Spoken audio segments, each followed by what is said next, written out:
Welcome back once again to the podcast, guys. I have a very special guest for you. This is Ty Frankel. Ty is a 22, almost 23-year-old CEO of a production music company that is doing very, very well. They've actually already secured placements with NBA 2K, Fortnite, big video games, huge video games, Ballers on HBO, and the NFL, and many, many more. Hundreds and maybe if not thousands of other TV shows, promos, commercials, video games, you name it. Ty has had his hands in a lot of stuff out there. So essentially what Ty is he is the CEO of a company called Shutdown Production Music. And Shutdown is essentially a production company that gathers under its umbrella many different producers and composers that submits to various libraries and clients that they have brought on board. So they work with a lot of different people and they work with a lot of different projects. And as Ty is going to explain, they're always working on something. There's always something going on with this company. And I really just wanted to bring him on because I really think it's so cool that, at 22 years old, he's already running a massively profitable and successful sync licensing company. And that is rare. I don't know if you guys realize how rare that is. It's hard enough to, make any money with music, but to be able to be a CEO of a company that's doing this well this early in life, Ty is somebody we need to listen to. Ty is going to definitely have some advice and some perspective that I think is going to be useful for certainly me and all of you guys watching here. So Ty, thank you so much for being here, man. How you doing today? I'm doing great, Jesse. Thank you so much for having me on, man. I'm a really big fan of the show. So thank you. Awesome, man. Well, it's so good to have you here. Yeah. Let's go ahead and give me a little bit of your backstory. Are you a composer, a producer yourself, and or are you kind of more of a businessman, or what kind of led you to where you are right now with Shutdown Production Music? Man, so I remember when I was like 5 years old, my dad, he said, "Yeah, Ty, is there any music genre you're into?"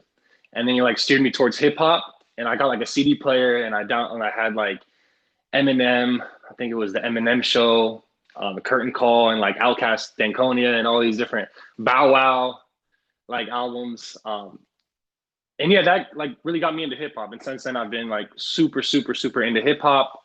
When I was 14, I started producing hip hop.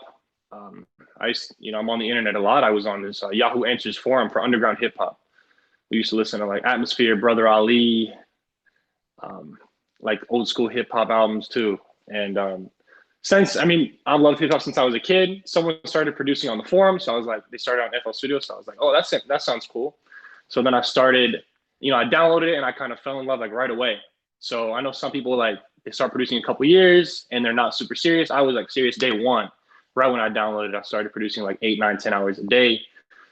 And I haven't had a day off since, basically in music or in the music business. So I've been producing, I started out with rappers, selling and leasing beats to rappers throughout high school. I was 14, 15, 16, 17 years old. And it was tough, man. Like I grinded. I used to DM so many rappers and email so many different rappers and open up beat stores and things like that. I wasn't making money. I might have made $3,000 or $4,000 in 2 or 3 years because like I was just, it was so frustrating when I emailed or DM the rappers and I sent them beats and they didn't want to buy them, you know. So after 3 years, I realized like, why would I try to sell something to a market that 99% of the market doesn't even want to pay you for what you're trying to sell them? That doesn't make any sense. And luckily, it only took me 3 years to realize that. So that's when I started producing music for Sync myself as a composer. A lot of hip hop stuff, some EDM stuff here and there. And yeah, 2 or 3 years, I started reading books. Man, I read like 10, 15 books a year now. Books that really changed my mindset in terms of like, Rich Dad, Poor Dad, How to Win Friends, the really basic How to Win Friends and Influence People, those types of books. And then I got deeper into that and I wanted to open up my own company, so I was living with my mom. I was 17, 18, started getting like a bunch of co-writers. I probably got 4, 5, 6, 7 co-writers in the first couple months. And then just working with libraries, having them do the music and I executive produce everything. And since then, it really grew. I gave it a name, got a lot more co-writers, got vocalists, engineers. Now it's me and a team of 5. So it's me and 4 others, in-house employees, and then we have like 40, 50 different musicians on our roster. We worked with Universal, Warner, BMG, Five Alarm, like all the main libraries, basically. We have a label called Frontrunners with First Calm and a label called Takeover Music with a really great UK library called No Sheet Music. And Yeah, now we're at this point, So I think we did 900 songs last year.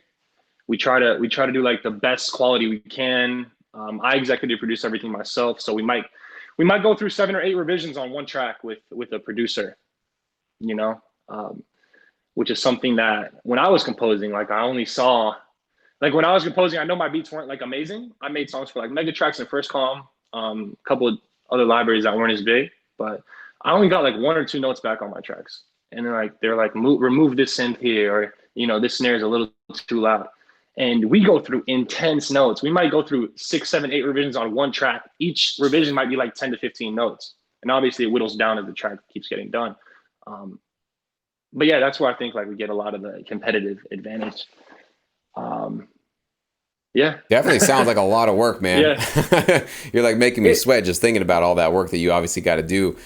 Giving the yeah. feedback, obviously, probably putting your hand on some production stuff too, mixing and mastering, whatever you guys do. So, that sounds like basically just a lot of work. So I'm curious, what was it from? Obviously, I agree with you on the, hustling and trying to sell beats. I've made videos about that on my YouTube channel, that you're kind of going to a marketplace that just doesn't want to buy music anymore. And Right. unfortunately, that's kind of similar in just the public music marketplace. Most people are just getting their music for free these days anyways, or if anything, they're getting it from a streaming service where there's like, fractions of pennies that the artist gets. So, there's a lot of moving parts right now. It's really tricky for a lot of artists, but sync has always been this weird bridge from the music industry to the corporate TV and film world, where there's money. There's like a lot of money, and people expect to pay to use high quality music. So I know that you obviously seen that. So can you maybe explain to me why you felt, of all the options out there, that sync licensing was the best thing to put your foot in? That was the best sort of niche segment of the music industry, entertainment industry, that you felt you could put your talents to, as opposed to, going out and maybe trying to be a touring DJ or trying to get placements with major artists. What was it about sync that really attracted to you? Right. Huh. Well, I didn't really have a choice because in 2014, I was just about to graduate high school, and then I went to spend a year with my mom in Israel. She's Israeli. And after that year, I couldn't live with my dad. He moved to Australia. I couldn't go there. And then I couldn't live with my mom because, like, if you don't join the army in Israel and you're an Israeli citizen, you have to leave. Like, you can only be in the country for 4 months out of the year. So I had to make money. Like, I had no choice. So I tried to look for the best way to do that with my skill set, and that was sync. And I joined this forum called Gear Sluts. You probably know, your viewers probably, a lot of them know about Gear Sluts, but there's this sub forum called Music for Picture, and then I started going on that forum and talking to people and like DMing them, and that's kind of how I got the relationship with Megatrax in the first place. And I just got heavy into that, and luckily the first year that I started, no, the second year, so the first year I was with my mom. The second year I started doing sync, I did make $20,000 when I was 18. So that was enough to like go live in Thailand for 6 months, and spend some time, like 4 months in Israel with my mom. So I kind of made it work. So it was kind of out of necessity that like I have to make money. I graduated high school. I'm not a college graduate or anything. And this is my skill set. I make beats. I'm pretty good at it. I'm not the best, but I'm really good at like building relationships and being nice and friendly, and not being annoying, and just doing everything right in terms from everything other than the musical perspective. I'm really good at that type of thing. So it So it was out of seems like, necessity for sure. yeah, and it sounds like you and I share a similar background, because I had that similar sort of I had to make it feeling when I stepped into sync licensing, because I had left my day job and I was like basically stepping out on a ledge, and it was like, well, if this doesn't work out, I'm gonna have to go get another job, and that was basically my boundary. I was like, I will not go get another job. I don't care what I have to do. I will just not have to go work for somebody else. So that was my thing, Yeah. and that's what took failure off the table for me. And same thing with you. It's just like, I have to make this work. And so it really, when you take the sort of options off the table, where this isn't your plan B, this is now your only plan A, you'd be surprised, like, and I'm sure you were, like, how much extra energy and effort and motivation you suddenly find, you can suddenly summon when it's your life on the line, when it's your income on the line. So that's really cool, man. There is something to that that really makes a difference for sure. Now, as you're running your company now, it sounds like there's a lot of work obviously involved, not only with the composer side of things, but also, pleasing your library clients and everybody that you guys are working with. What is some of the most rewarding parts of running your company? What's the thing that you just like, that's what really gets you out of bed and you just love that? And on the other side, what's the most challenging part of running this business that you have? Great question, Jesse. Well, the most rewarding part, I think, just relationships. Like, I love to be with people and to talk and to make friends. So that's very rewarding. I think the freedom is really rewarding too. Like, I went to Japan for a month. I was working the whole time. Like, I lived in Thailand for 6 months. I went to Vietnam. Like, I did all these things.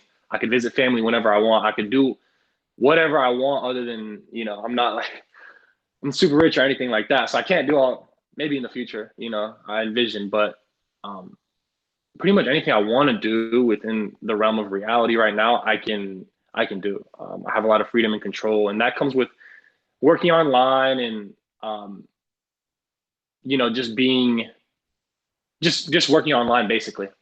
And then making enough money to where, okay, I can go to this place, I can go to this place. Yeah, those two things. So, the friendships and genuine, real relationships. There's been a lot of fake stuff. Obviously, it's people are going to try to be fake to you to try to get something out of you, and that's been there. Obviously, no one. We're in the music industry.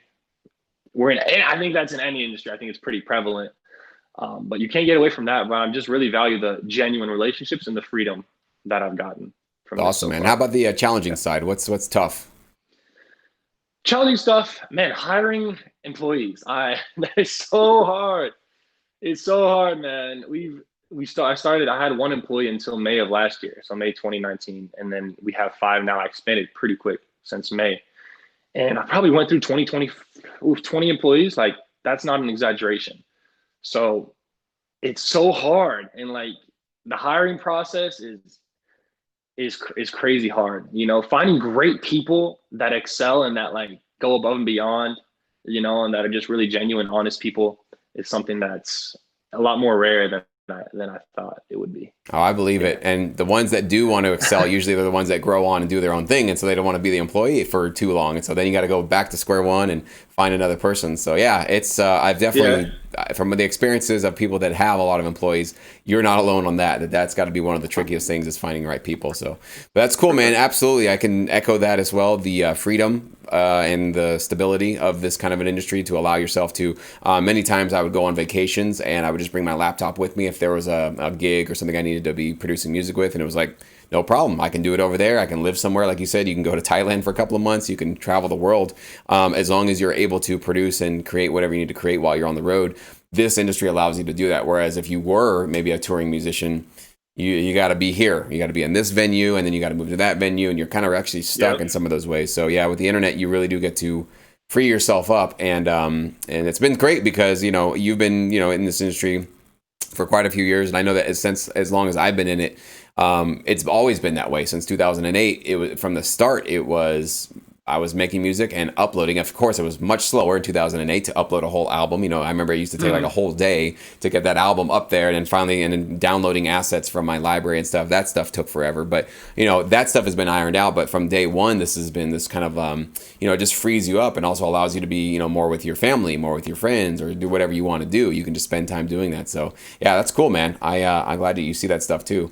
So when you are putting together your roster list of composers and producers that you work with, are you always looking for new ones? Are there certain times where you are looking for All the new time. ones? And when you do want to find somebody, what are some of the skills or the qualities of their music, or maybe just their personal business skills that really help a producer stand out that make you want to work with them?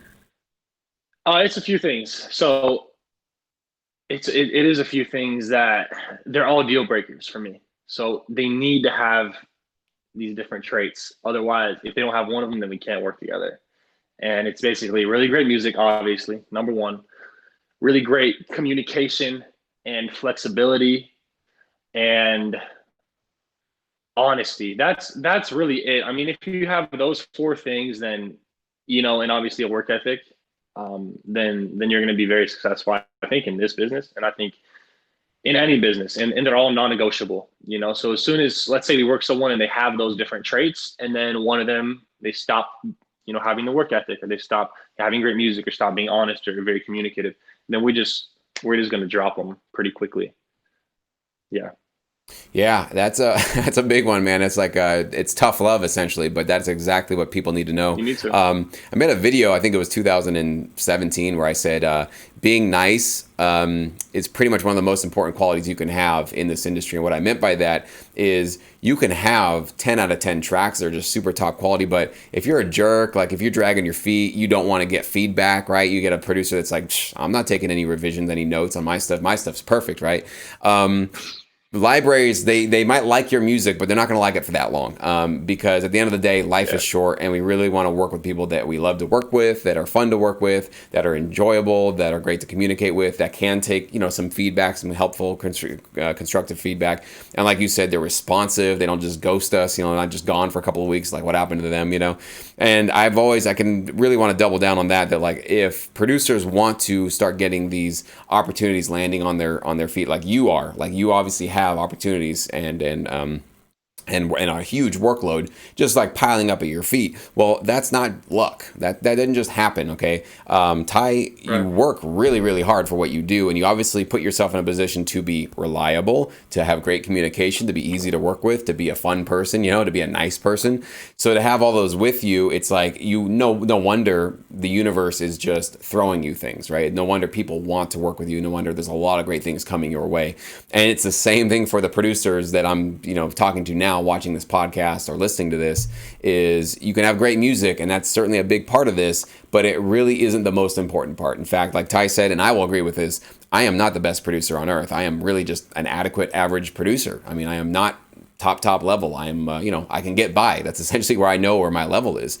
But that hasn't prevented me from getting far in the industry, because I'm always the one that answers the emails. I'm always the one that, gets the thing done. When they need something done by 5 o'clock, I get it done by 4, and I give them 2 options, that kind of thing. So blowing away their expectations and over delivering when they want something from you. Or if not, just always being available and being the hungriest producer you could possibly be, so that when they think of you, they think that person is available, they're ready to go, and we can rely on them. That's really what it comes down to. It's trust, really. I mean, Ty has to trust, I'm sure, these producers and composers that he has on board, because when they need like 12 tracks for an album, and some of them are flaking, well, the trust has been broken. And that's why I think you said, you'll drop somebody like that who's just, their trust, they're just withdrawing that, man. So I want to just really echo on all that stuff. It's really, really good.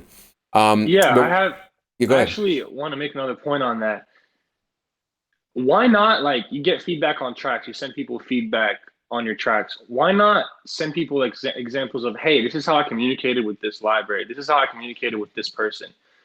And then like, what do you think about that? Like, did I do anything wrong? Send someone that is really great at communication, how you communicated. Sometimes you can't spot it. Sometimes you can't see it.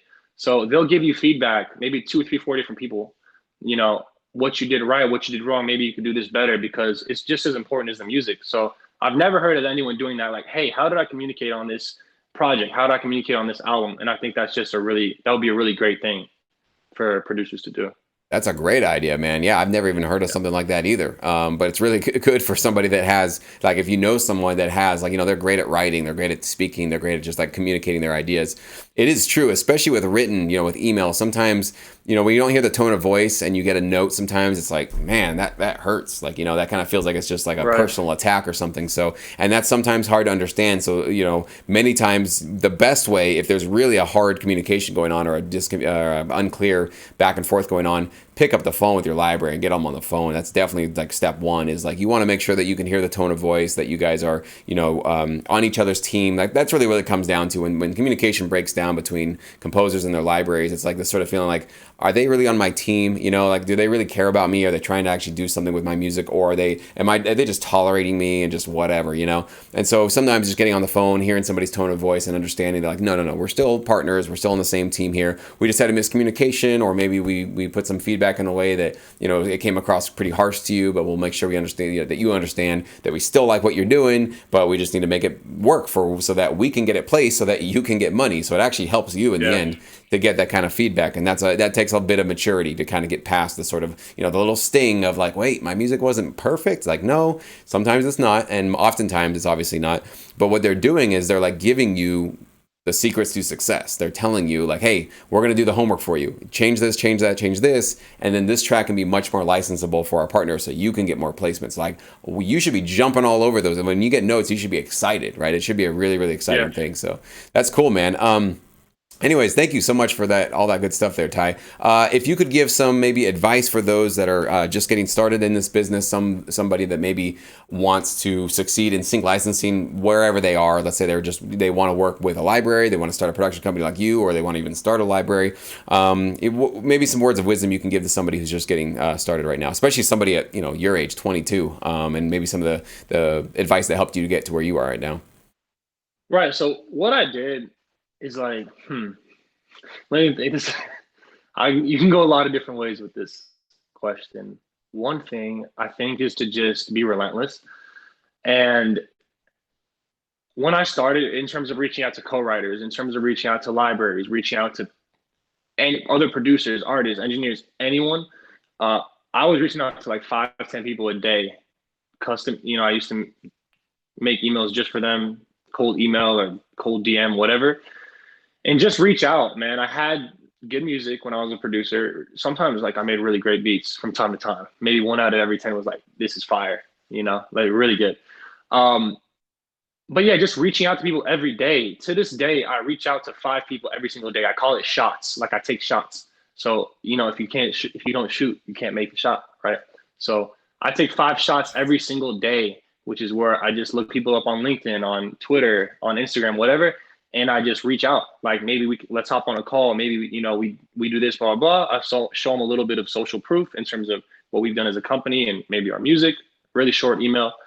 And then, so those can develop into some really, really good relationships. So relentlessness in terms of, I don't like to call it networking. It's just making friends, really, and being genuine and like, hey, I have something super dope, maybe you'll need it.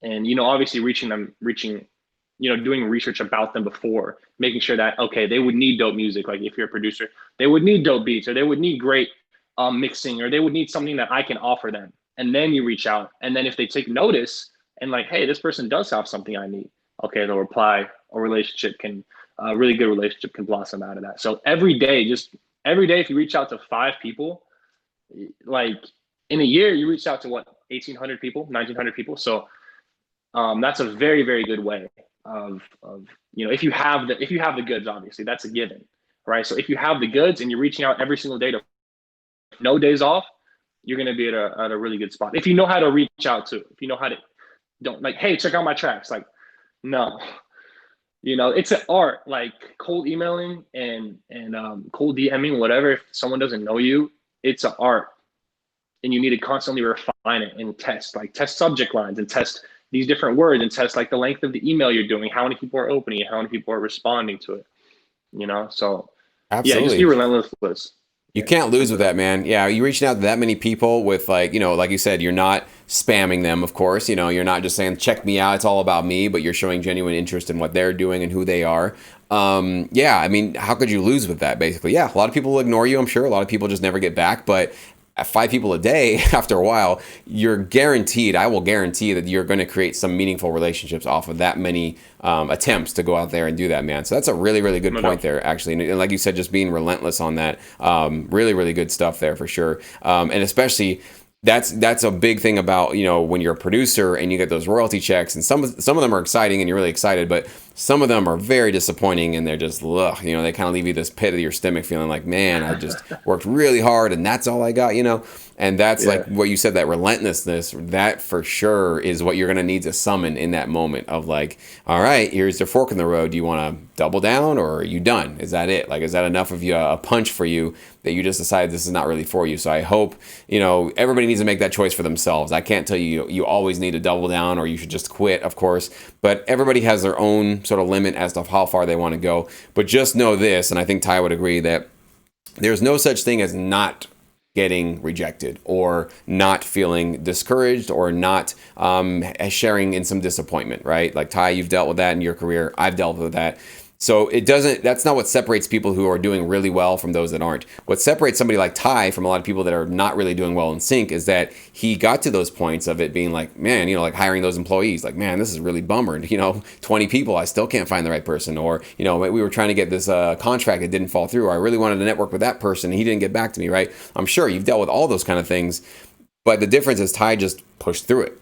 That was it. It's not like he didn't have those disappointments or didn't have that pain, those pain points that he went through. He just figured out, creative ways, mind shift ways. A lot of it's about your mindset and how your perspective of things. And rather than thinking of it as just always negative, but thinking of it as, a challenge. Okay, here's the puzzle that I got to get through. Like, how do I find a really good employee? What are some ways I can do that, or a system that I can implement or whatever, right? So Ty obviously has that mindset. He doesn't see obstacles as these like career-ending, problems for himself. He sees them as challenges to be overcome, to get around, to jump over, to do a backflip over, whatever it is, right? And so I just want to really share that because that's for sure my career 100% is that like I'm not the best at pretty much anything, but that's the one thing that I did have is when those, disappointing royalty checks or that crap that just came in that you just don't want to deal with, when that stuff hits you, it's like, all right, fork in the road. The people that don't make it, that don't succeed, they're the ones that got off. Like they took that exit. Like they got off the freeway. Like, okay, that's enough. That's enough bumps in the road. I'm done, right? And the only people that kept on going are the ones that just, like you said, relentlessly, sometimes in a crazy way. Like sometimes you got to be a little crazy to do it, but you got to believe in yourself enough to be that crazy to do it. And if you have that, like you said, you can do what Ty is doing. You can absolutely get to that point. So Ty, thank you so much, man. Really good stuff today. If you have any links, how would you want people to get a hold of you if somebody wants to learn more about what you guys do there at Shutdown Production Music? You can reach me at my email, Ty, so Ty at shutdownmedia.net. You could also have Twitter and Instagram at the Ty Frankel. Awesome, man. I'll put all those below. Thank you so much for having me on, Jesse. Yeah, I'll put those all below this video so everybody can reach out to you. So thank you so much, man. I really appreciate your time today. And for all of you guys that are watching, if you guys have any questions for Ty or anything about this interview, go ahead and post it below, especially if you guys are watching here on YouTube. I want to start getting a little bit more interaction for the podcast. I know a lot of you guys just listen and then you move on with your day, which is great. Totally your right to do that. But when you guys give me comments and let me know what you thought about the interview and what you wanted to hear, maybe there's some unanswered questions that we could have gotten into. Like, I want to bring Ty back because this is a fun conversation. So if you guys have a lot of questions about something that we didn't do, and if Ty has time to do it, like, we'll do this again and we'll have more stuff. So please don't be shy about that. Leave me a comment below. And until then, we'll see you guys next week.